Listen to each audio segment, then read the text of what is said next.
Kamel, Naït ou Taleb, je t'invite à me rejoindre. Tu es le fondateur d'Only You et tu vas nous aider à comprendre comment, au-delà des sujets d'énergie, de transport, de tri ou d'alimentation, eh bien, la finance et particulièrement notre épargne personnelle peut être ou pas accélératrice d'une transition énergétique et écologique. Je suis ravie de pouvoir discuter de ce sujet-là avec toi. Est-ce que tu peux juste me dire la genèse de Liwan, d'où tu viens et pourquoi tu as eu envie d'entreprendre sur ce sujet-là? Merci. Alors effectivement, je viens du monde bancaire. Donc j'ai travaillé pendant 20 ans dans la banque. Donc j'ai travaillé à la fois dans le réseau bancaire, donc c'est-à-dire que j'ai accompagné des clients dans toute leur gestion de budget, patrimonial, de conseils sur l'épargne, etc. Et la deuxième partie de ma carrière, je l'ai passée plutôt dans le fonctionnement de la banque, dans les fonctions support. Donc j'ai travaillé notamment sur la création de produits financiers, sur aussi la partie conformité. Donc pendant toutes ces années, j'ai appris beaucoup de la banque. Et arrivé à 40 ans, j'ai eu un déclic.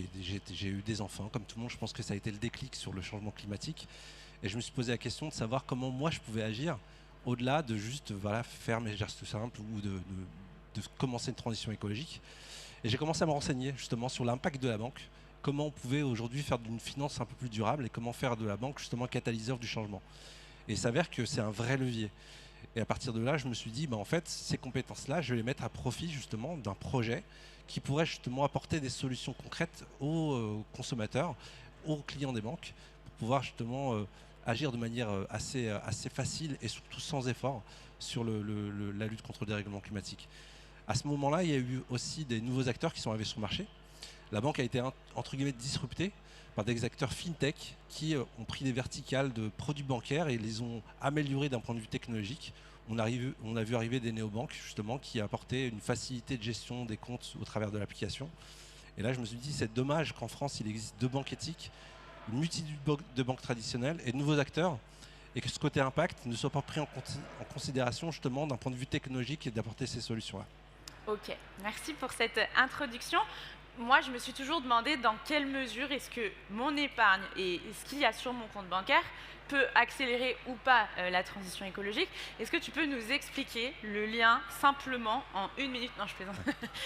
C'est quoi le rapport entre la finance et la transition? Alors, en fait, c'est le financement des banques. C'est-à-dire qu'aujourd'hui, le patrimoine financier des Français, c'est 6 600 milliards. Ok, Sauf que quand vous allez déposer de l'argent dans une banque, elle va l'utiliser pour prêter cet argent. Alors elle va prêter aux particuliers, aux entreprises, mais aussi aux gros mastodontes aujourd'hui des énergies fossiles. La particularité, c'est qu'on ne sait pas comment est utilisé cet argent. d'accord. Il y a un principe qui dit que les dépôts font les crédits, donc c'est-à-dire plus vous allez mettre d'argent dans une banque et plus elle va être en capacité de prêter. Et c'est très opaque, c'est-à-dire que votre argent et le mien est mélangé et on ne sait pas si on va financer Total ou si on va financer une entreprise justement comme les entreprises qu'on a en Change Now, qui sont dans des entreprises qui sont voilà, dans un objectif de limitation des émissions de CO2. Ok. Et alors, ta solution, Only One, comment est-ce qu'elle répond à ce problème? Comment ça fonctionne? Alors, le principe d'OnlyOne, c'est de dire qu'au final, l'ADN d'OnlyOne, c'est comment je repositionne le monde bancaire au cœur des enjeux qu'on a relevés aujourd'hui. C'est un défi colossal. C'est un défi ambitieux. Pourquoi? Parce que on n'est pas une banque et on voudrait déjà apporter des solutions concrètes. Donc comment ça fonctionne? On a un compte qui va pouvoir être ouvert en 8 minutes depuis l'application. La particularité d'OnlyOne, c'est qu'on active 3 leviers. Le premier, c'est sur la consommation, on en a parlé jusqu'à présent. Et on est parti d'un constat, c'est un chiffre qui est, aujourd'hui on émet 10 tonnes de CO2 en tant que citoyen, et l'objectif c'est de réduire nos émissions de 80%. Sauf que savoir d'où on part, c'est assez compliqué, parce que soit on va sur un site chaque année du type WWF pour mesurer son empreinte carbone, et puis on le refait chaque année. Mais en fait, comme le compte est la photographie parfaite de sa consommation, on a créé un outil qui permet de mesurer son empreinte carbone et de savoir sur les grands postes de dépenses où on se situe, et avec des recommandations justement sur des produits, sur des achats différents pour pouvoir réduire son empreinte carbone. Le deuxième pilier, c'est dire que les banques se financent aussi au travers des commissions qu'elles touchent. Donc elles vont pouvoir augmenter aussi leur capacité de financement. Et nous, on a pris une décision, c'est qu'à chaque fois qu'un client paye avec sa carte, ce qu'il faut savoir, c'est que la banque reçoit des commissions de la banque du commerçant. Ça représente à peu près 7 000 milliards en Europe. Alors si toutes les banques faisaient un peu comme nous, on pourrait financer énormément de projets. Nous, on a décidé de reverser ces commissions-là pour financer des projets sociaux, environnementaux. Et on a transféré on a créé une monnaie virtuelle où chaque fois que le client paye avec sa carte, il génère justement une monnaie et à choisir le projet qu'ils voudraient qu'on soutienne. Alors on va soutenir des projets de reforestation avec un acteur français, des projets de lutte contre la malnutrition, des projets de déforestation, non, des projets plutôt de désacidification des océans. Donc vous choisissez vraiment le projet que vous voulez soutenir. Et le troisième pilier, c'est effectivement cette épargne. Quand vous allez sur les moteurs de recherche pour taper épargne verte, vous allez avoir une multitude de produits, notamment bancaires, où, comme je le disais, il y a une opacité, on ne sait pas vraiment ce qu'on va financer parce qu'on va avoir des labels qui sont un peu vieillots, type ISR, où on ne sait pas vraiment si on va financer la transition écologique. Nous, on a créé une place de marché sur l'application et on a cherché des partenaires qui ont soit des labels plus récents, typiquement Greenfin, soit des labels type B Corp, et en tout cas qui ont aussi un rapport d'impact qui permet de voir où est fléché l'argent et comment ils l'utilisent. Donc l'idée, c'est d'être aussi une boussole vis-à-vis de son épargne et de savoir vers quel acteur je peux me tourner justement pour placer mon épargne de manière vertueuse. Merci beaucoup. En préparant la conférence, je suis allée regarder ce que vous publiez sur les réseaux sociaux, sur votre site, et j'ai réalisé que tu communiquais beaucoup sur la complexité, les coulisses.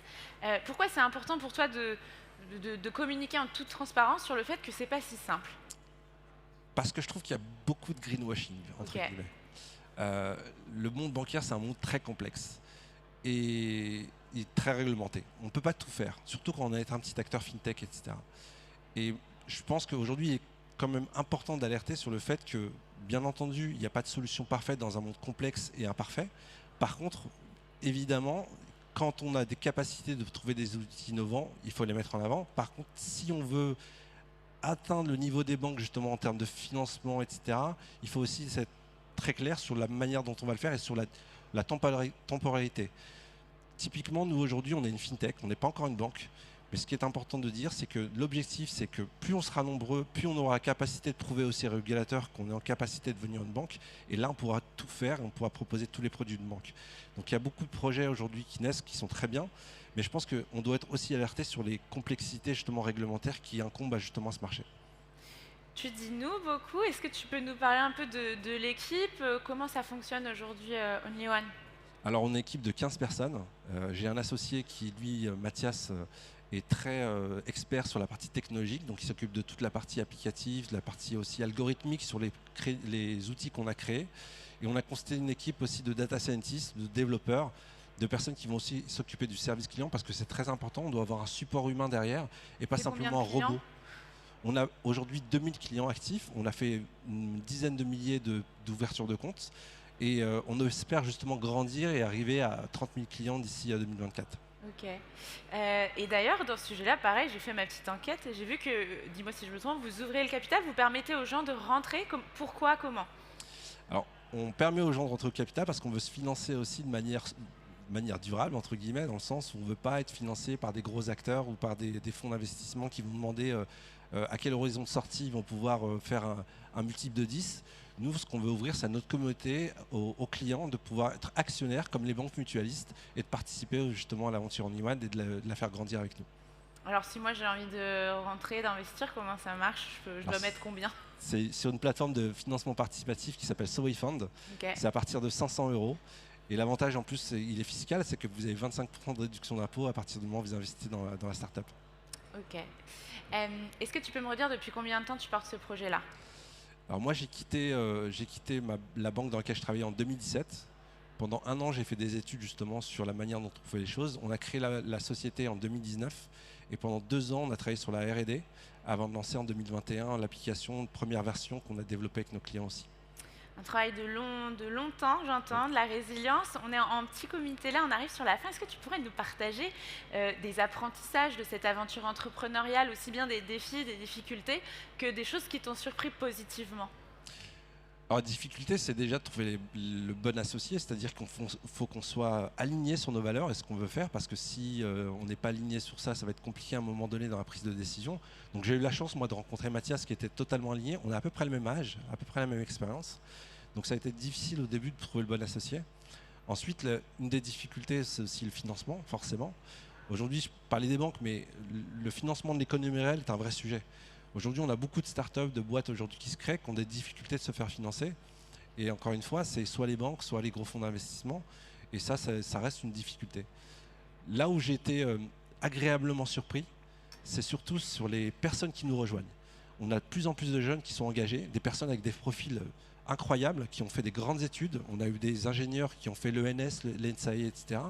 et qui nous disaient, moi j'ai envie de vous rejoindre pour l'aventure humaine, pour justement avoir un impact. Et on a eu dans nos écoles des grands groupes qui sont venus nous voir, nous proposant des postes avec des salaires faramineux. Mais nous, on a envie aujourd'hui de travailler pour une entreprise qui a du sens.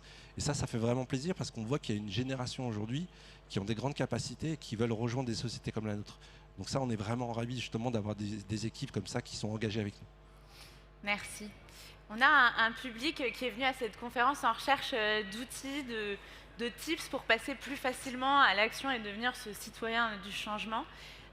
Est-ce que c'est compliqué de changer de banque? Et si oui, comment nous motiver à se poser enfin la question de notre épargne et de notre banque? Alors, première chose à faire, c'est de voir ce qu'on a dans son épargne, c'est-à-dire d'aller voir son conseiller, de connaître exactement ce qui est à l'intérieur et de faire des choix. C'est-à-dire que la capacité que vous avez en tant qu'épargnant, contrairement aux dépôts qui sont des dépôts classiques, c'est-à-dire comment ça fonctionne. Vous avez la part des dépôts sur le compte courant, c'est-à-dire que vous avez votre salaire qui arrive, etc. Vous le déposez pour votre consommation. Et cette partie, la banque peut en faire ce qu'elle veut. En revanche, l'épargne, vous avez le choix. Et le choix que vous avez, c'est de dire à votre banque, moi, je ne veux pas que mon épargne finance les énergies fossiles, l'élevage intensif, etc. Et je voudrais un produit qui corresponde à ça. Ça va être très difficile parce qu'elles sont très engagées. Donc la première action, c'est de voir autour de vous, autour de ce qui se fait, quels sont les produits. C'est ce qu'on fait sur un marketplace, les produits qui sont engagés. Ensuite, il y a aussi cette idée qu'on ne peut pas changer de banque facilement. Déjà, il y a la mobilité bancaire, c'est-à-dire qu'on vous accompagne sur le changement de banque. Le deuxième sujet, c'est que en général, les banques vous tiennent en disant « vous avez un crédit chez moi, donc vous devez rester ». Mais en fait, ce n'est pas forcément vrai. C'est-à-dire que vous pouvez très bien avoir un autre compte sur lequel vous avez viré l'argent sur le compte sur lequel vous avez crédit le payer tous les mois. Donc en fait, c'est assez simple au final. Vous avez une ouverture de compte sur des fintechs comme la nôtre en 8 minutes. Et après, vous pouvez être multibancarisé, mais ça dépend de ce que vous allez laisser dans les différents comptes. Et je pense que ce qui est important, c'est de diversifier aussi. Comme on dit, pas mettre tous ses œufs dans le même panier. Donc ça veut dire qu'être multibancarisé et trouver une banque éthique qui vous corresponde, c'est aussi un choix qui est important pour l'avenir de la planète. Merci. Avec plaisir. Peut-être dans les dernières questions, j'aimerais savoir, à la suite de cet événement, au vu de ton engagement dans le temps, qu'est-ce qui te rend optimiste dans ce futur qui pourrait être chaotique, mais qui nous maintient en mouvement et en envie d'action? Alors, déjà, il y a beaucoup d'initiatives comme la nôtre qui sont nées. C'est vraiment super parce qu'en fait, l'avantage qu'on a quand on est une start-up, c'est qu'il y a des fintechs avec qui on peut devenir partenaire. Donc ça, c'est super parce qu'on a vraiment le même ADN et qu'on peut trouver des solutions ensemble pour faire avancer les choses. Encore une fois, je pense qu'il y a de plus en plus de personnes engagées qui s'intéressent à ces sujets, qui voudraient savoir comment fonctionne la banque, qui aujourd'hui dénoncent aussi le fait que les banques sont... il y a un chiffre moi, qui m'a alerté, c'est que il y a certaines ONG qui ont alerté sur le fait que l'augmentation du dérèglement climatique, on est proche du plus 2 degrés. Les banques, c'est plus 4 degrés si on continue comme ça. D'accord. Et il y a de plus en plus de gens aujourd'hui qui alertent, des lanceurs d'alerte, des particuliers qui ont fait ce choix de se renseigner sur ce sujet et qui aujourd'hui nous soutiennent et qui aussi relaient l'information qu'on donne à chaque fois sur les réseaux sociaux. Donc c'est plutôt encourageant. La réglementation aussi commence à évoluer. C'est-à-dire qu'il y a une taxonomie verte qui se met en place avec des réglementations SFDR sur l'ESG, sur la refonte des labels, qui est aussi positive et qui fait que les banques aussi de toute manière vont continuer à suivre et suivre aussi un peu l'exemple qu'on donne, c'est-à-dire d'être aussi transparent. C'est ça qui est très important, c'est la transparence. Merci beaucoup. Est-ce que tu aurais envie de partager un petit mot de la fin, un message qu'on n'a pas encore évoqué Le message, c'est renseignez-vous, creusez un petit peu, venez nous voir pour nous poser des questions. On est toujours ouvert à discuter. Alors, bien entendu, on donne les informations sur ce qu'on peut faire aujourd'hui, ce qu'on ne peut pas faire. Mais l'idée vraiment, c'est de se renseigner sur la banque dans laquelle on est et est-ce qu'elle propose comme produit financier entre guillemets vert. Merci à toi. Merci beaucoup.